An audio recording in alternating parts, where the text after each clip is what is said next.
Muito bem, meu pessoal do Capu, voltamos para a análise final agora de House of the Dragon, né? Esse passado de Game of Thrones que se terminou agora domingo. E, claro, temos aqui Daniel Baluarte, que é responsável por todas as análises, capítulo a capítulo, com aquela paciência que só ele possui, né? Afinal, ele é o responsável pelas teorias do Balu. Se você não lembra, é ele, tá? Mas antes da gente começar, não deixe de deixar o seu like, se inscrever no canal, dar um tapa no sininho para nos ajudar e trazer mais conteúdos como esse para você. Deixe seus comentários. Vamos lá, Balu. Me traga as suas impressões finais de House of the Dragon. Uma série, para minha opinião, muito boa. Antes de você falar, eu vou falar, porque aí você fala desinvestadamente. Eu gostei pra caramba, principalmente de uma cena especial desse episódio. Uma série política, sempre tudo isso, mas muito boa, hein? Pra quem tava órfão de Game of Thrones, veio. Tá no mesmo nível, tá no mesmo nível. Fábio, eu vou falar que o Jogo dos Tronos nunca esteve tão ativo como em A Casa do Dragão, que você pode ver lá na HBO Max. Todos os 10 capítulos já estão disponíveis, tá? E as reviews estão lá no nosso site. Fábio, você falou um negócio e já vou discordar de você de começo aqui, tá? Porque aqui ninguém passa pano, não. Pode ver, eu tô aqui com a camiseta da Casa Stark, que aliás só foi mencionada a primeira vez nesse capítulo final. Mas eu vou falar, eu discordo com você quando fala que Casa do Dragão é o mesmo nível de Game of Thrones. Eu acho melhor. Não leve pro pessoal do final do. Não, esquece a temporada 8, eu nem tô falando da temporada final.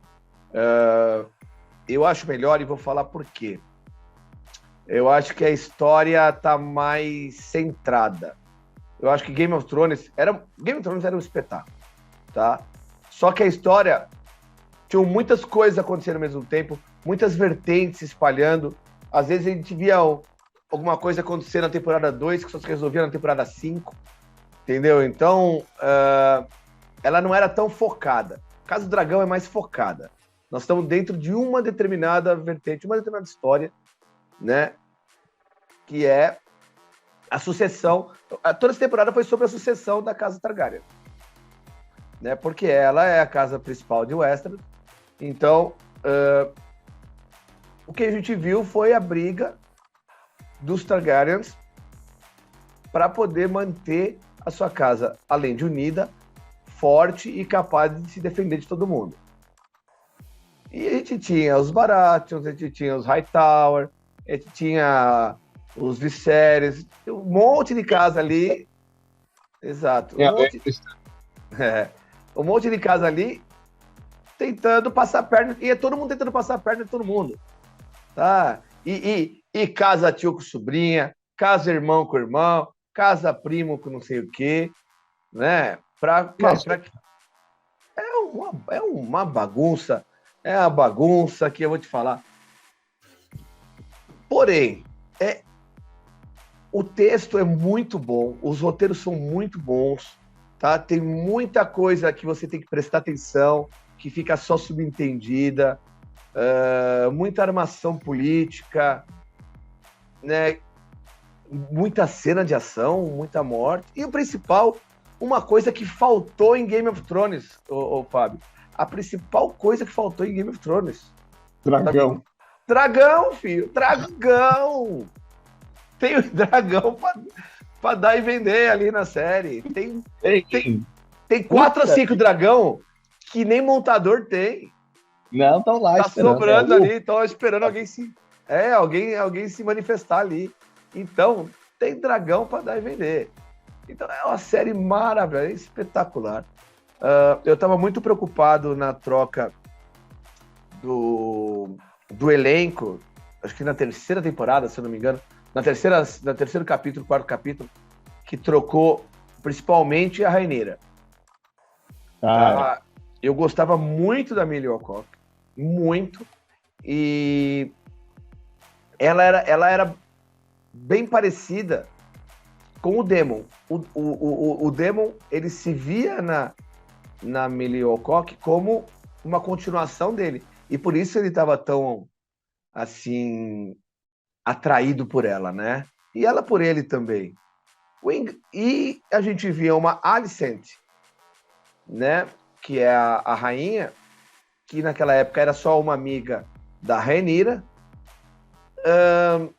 submissa, amigazinha da Rhaenyra, extremamente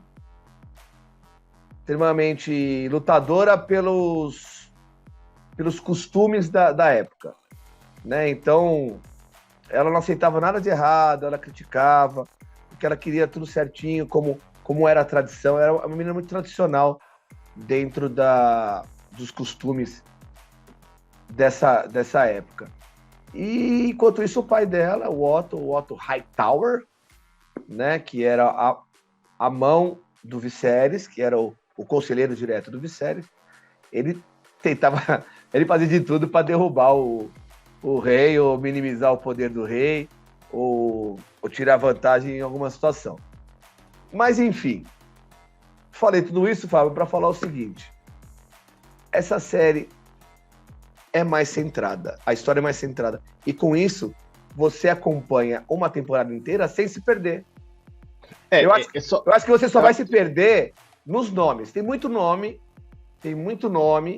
né? E nomes parecidos. A Aemon, a Aegon terceiro, a Aegon segundo, a Aegon quarto, a Aemon terceiro, sabe? Viserys 2, Viserys 3, Viserys o resgate, Viserys a missão. Então, sabe, eu sei que esses nomes confundem um pouco, às vezes tem que ver o capítulo 2, 3 vezes para entender.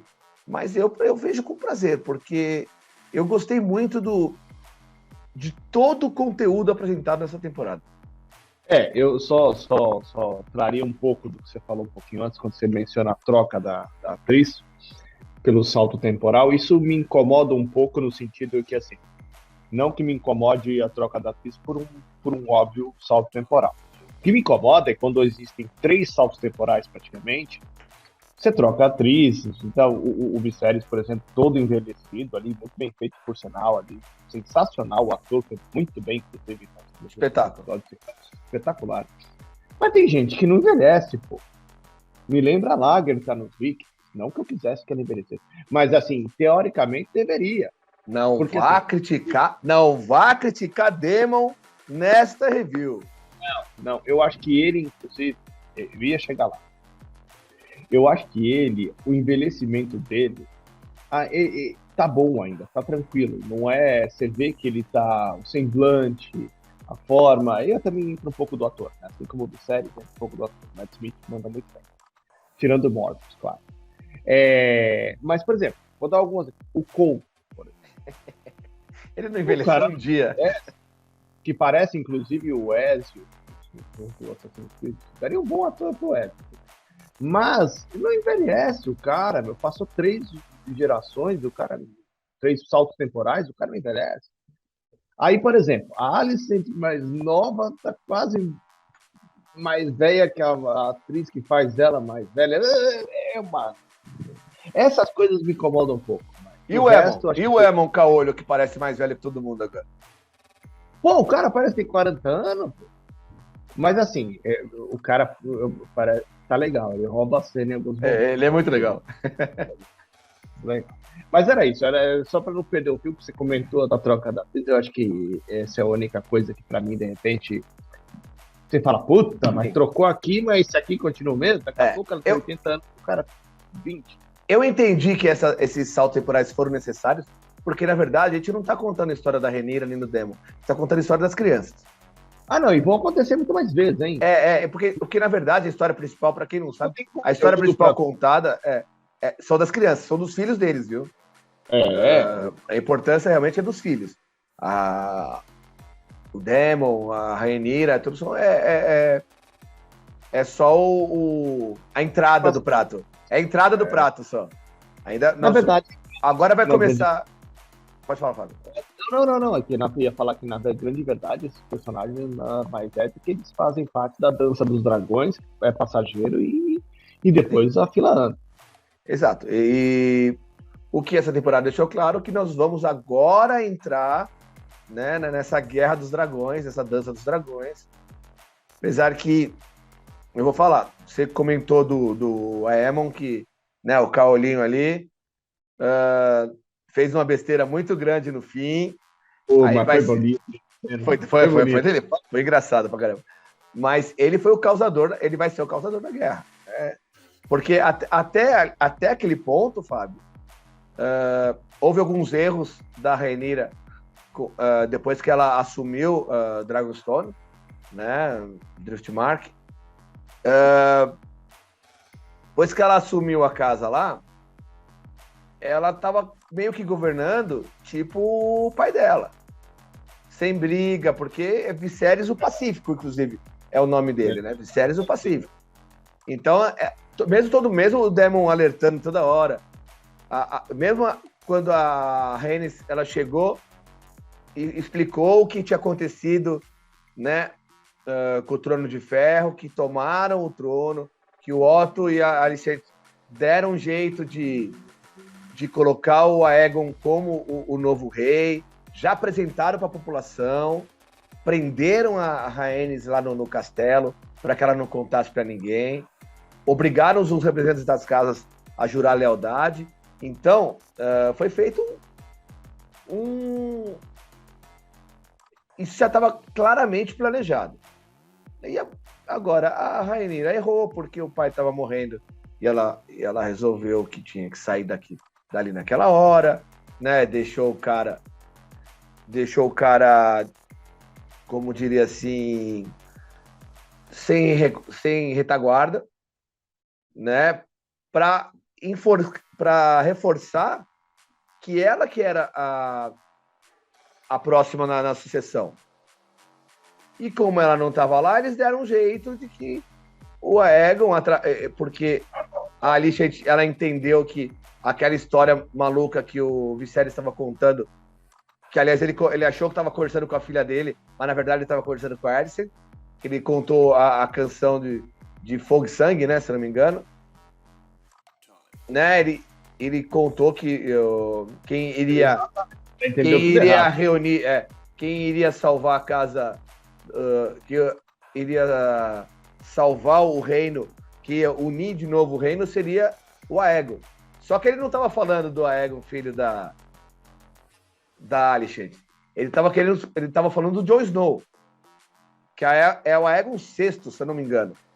Exatamente, é isso aí. Entendeu? Ele estava falando do Aegon VI, que a profecia dizia que o Aegon ia, só que não era esse Aegon que a Alicent achou. Então, a Alicent achou que estava falando do filho dela e já deram o golpe era a palavra que estava procurando, já deram um golpe para poder assumir, para poderem a casa Hightower assumir o Trono de Ferro, né? E o Daemon avisou, né? Falou, vai dar ruim. Aí o que é outra coisa errada? A Rhaenyra mandou os filhos cada um para um canto. Pô, manda em duplinha, porque duplinha é outro esquema. Ninguém vai mexer com duplinha. Também esses filhos dela não crescem, né? Não, mas eu acho até que o menino foi muito bem na cena dele, tá? Ele mostrou um misto de heroísmo com medo, e mostrou uma coisa muito importante, Fábio. Se você não é um cavaleiro experiente, se você não é um montador experiente, tá? Você não controla os dragões. Nem o Aemon conseguiu controlar o Vhagar, né? Que é o dragão dele. Nem o Lucerys conseguiu controlar o Arrax. O Arrax foi lá e deu uma baforadinha de fogo na cara do Vhagar, que aliás nem machucou ele, né? Nem machucou, foi nem cócega nele. Mas o Vhagar resolveu que acabou.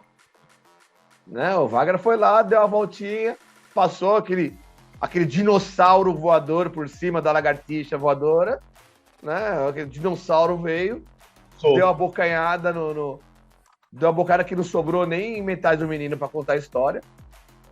E de repente a Rhaenyra ficou sabendo que ela perdeu o pai, que ela perdeu o filho mais novo, né? O menino que estava sendo preparado, o príncipe que estava sendo preparado para assumir o trono, né?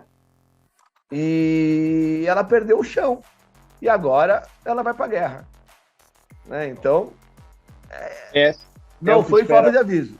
Não, você estava falando da troca do... Fábio, você estava falando da troca dos atores, né? Da Millie Alcock para... O que eu achei mais engraçado é que quando teve a troca da Rhaenyra e da Alicent, elas meio que trocaram de personalidade. Tá? A Rhaenyra era o Daemon, tá? E a Alicent era uma menina mais inocente. Houve essa troca, a Alicent virou uma menina, uma mulher de personalidade, uma verdadeira rainha, né? Enquanto a Rhaenyra, ela saiu da garota rebelde, a garota que não respeitava as tradições, a garota que queria colocar as ideias dela em prática, para uma menina subserviente de acordo com os desejos do pai. Então ficou estranho, eu achei estranho essa mudança, na verdade. Eu acho que isso foi o que mais me chamou a atenção. Mas de resto, eu achei a série, ela é muito bem escrita, ela é muito bem dirigida, ela é muito bem mostrada, os atores são maravilhosos. Eu vou falar, se você quer assistir A Casa do Dragão, precisa assistir Game of Thrones para assistir A Casa do Dragão? Seria bom. Você tocou num ponto bem interessante. Eu acho que assim, eu acho que não, porque diferente de O Anéis do Poder, por exemplo, que também reputo como uma série fantástica. Só que ela só é fantástica, Anéis do Poder, porque nós conhecemos a história do Senhor dos Anéis. Exato. Se nós não tivéssemos assistido toda a saga do Anel, nós não teríamos gostado de Anéis do Poder, como também não teríamos gostado de Hobbit. Acho que Hobbit até teria um pouco mais, mas Anéis do Poder com certeza não. Levaria um tempo, não que a gente não gostaria, mas levaria um tempo para ter esse apelo que teve. É muito nome, é muita casa. Mas eu acho que isso você tem toda a razão. Acho que a Casa do Dragão se sustenta por si só, sem necessariamente você ter assistido Game of Thrones. Eu acho que ao final da temporada isso fica bem claro. Cara. Não, fica. Eu acho que você perde o contexto. Eu acho que você perde um pouco do contexto. Você perde a importância da Casa dos Targaryens, porque você não conheceu a Daenerys, né? Que você também não sabe. Por exemplo, falou a Casa do Stark. Falou a Casa do Stark aqui, ó. Casa do Stark, filho. Eu fiquei mais empolgado da Casa do Stark. Mas não tem ainda. Os Baratheons não são importantes ainda. Stark ainda não tem a mesma importância, né? E outras casas que eram importantes do Game of Thrones e ainda não são na Casa do Dragão. Mas enfim, Fábio, eu vou fazer o seguinte, antes de a gente fechar aqui, vou pedir um negócio para você. Primeiro, eu quero de você uma cena favorita, eu quero de você o melhor personagem e eu quero a nota da série que você deu para essa primeira temporada aqui. Isso é fácil. Então, a minha cena preferida, sem dúvida, é a do dragão engolindo o outro. Ah, não. Mas com toda a construção, o local, aquela tempestade que vai, clareia, não sei o quê, aquela tensão de tentar fugir. Eu acho que toda a construção da cena é muito legal. O melhor personagem eu gosto do Daemon, sem dúvida. Destruindo ali, com ressalvas positivas ao Obsec. E a nota eu dou, acho que 8,5, 8,7, porque eu gostei demais. Assim. Então, não dou mais porque eu achei que podia ter mais capítulos nessa primeira temporada. Mas eu gostei pra caramba. Eu acho que surpreendeu. Eu achei que não seria tão bom assim, pra falar a verdade. Bom, então eu vou lá. Eu vou entrar na brincadeira também e vou falar. Primeiro, a cena. Eu acho que teve uma cena nesse 10º capítulo que mostrou quem era a Rhaenyra, tá? E como ela não ela aprende com os erros dos outros, e a personalidade e o caráter dela. Ela estava grávida, filho. Ela estava grávida, passou por um momento de estresse, viu que a filha estava correndo perigo e que ela estava correndo perigo de vida, e ela entrou em trabalho de parto. O que ela fez? Ela teve o parto na unha, na marra ali. Isso mostra o caráter e a vontade dela e a lembrança do que aconteceu com a mãe. A mãe teve o mesmo problema e o Rei Viserys, o que fez? Abriu ela no meio. Entendeu? Então ela falou, comigo não. Comigo não, Lampião. Comigo vai ser diferente. Some todo mundo daqui, eu vou tirar essa criança na unha. Uma cena chocante, uma cena terrível, mas que mostra muito o caráter dela. Né? De personagem, eu gostei muito do Daemon, eu gostei muito da Rhaenyra, mas o meu principal personagem dessa temporada é o Viserys. Rei Viserys, vírgula, o Pacífico. Muito. Né? Muito ator, espetacular. Todas as fases que ele participou, era uma melhor que a outra. E eu confesso que eu nem gostei dele no começo. Falei, nossa, que rei bundão, do caramba, né? Não fazendo nada, tudo acontecendo. Na verdade, tem que ter muita força para não resolver tudo na guerra. Tem que ser muito forte para não resolver tudo na guerra. Ser capaz de resolver sem entrar em guerra com todo mundo. Isso talvez seja a maior amostra da força que ele tinha.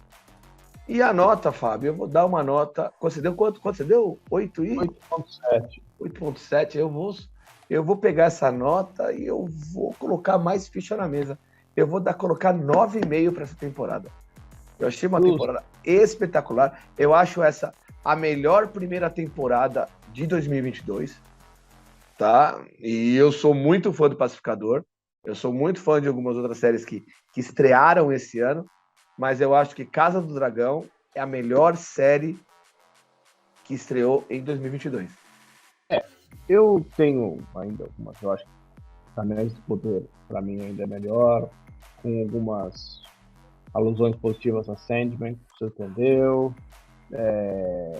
Eu não lembro se o Witcher saiu a segunda temporada esse ano, né? Não lembro se saiu, mas saiu também, vale a pena uma menção. Mas eu concordo que House of the Dragon é muito boa. Tá? Estaria em segundo lugar, né? Não, a gente tem muito Stranger Things também, foi muito bem essa temporada. Não, mas dá pra pôr na mesma sabe, mas eu acho que primeira temporada de estreia, e o sucesso que tá fazendo a Casa do Dragão, e a audiência que pegou a Casa do Dragão, parecia que a gente voltou na época do Game of Thrones. Né? Na verdade, acho que para fechar, eu acho que a gente está voltando para a época da série de fantasia, né? Acabei de falar, por exemplo, do Anéis do Poder, estamos falando agora da Casa do Dragão, nosso filme The Witcher fazendo muito sucesso também. Estamos em uma virada de chave que é para os filmes de herói começarem a se coçar, porque... Apesar que eu acho que, em termos de competição, Anéis do Poder não deveria ter saído na mesma época da Casa do Dragão, eu acho. Tá? A gente teria curtido mais e prestado mais atenção em Os Anéis do Poder, tá? Que também é uma história maravilhosa, que a história dos Senhor dos Anéis também é muito legal, né? Mas que ficou ofuscada pelo sucesso, pela qualidade das cenas de ação que faltam em Anéis do Poder. Tá? Das cenas de ação que faltam em Anéis do Poder e que Casa do Dragão mostrou no melhor estilo Game of Thrones mesmo. Enfim, é isso. Gente, não se esqueça de compartilhar, não se esqueça de comentar, se inscreva no canal, visita nosso site, visita nosso Instagram, né, Fábio? Que mais? Toca o sininho. Deixa o like. Deixa o like, né? Porque a qualquer momento você vai estar bobeando lá, tum! Sabe o que aconteceu? Mais um vídeo do Capô aqui pra você, com mais uma história legal, né? Games, já viu os vídeos lá do BGS? O Capô tem entrevista lá do BGS, né, Fábio? Brasil Game Show, o Capô foi lá, o Capô visitou um monte de stand, falou com o pessoal especializado, foi toda uma cobertura lá e tá lá no nosso canal também, né? Isso aí. Uma galera, um abraço, fique com a gente. Até a próxima. Valeu!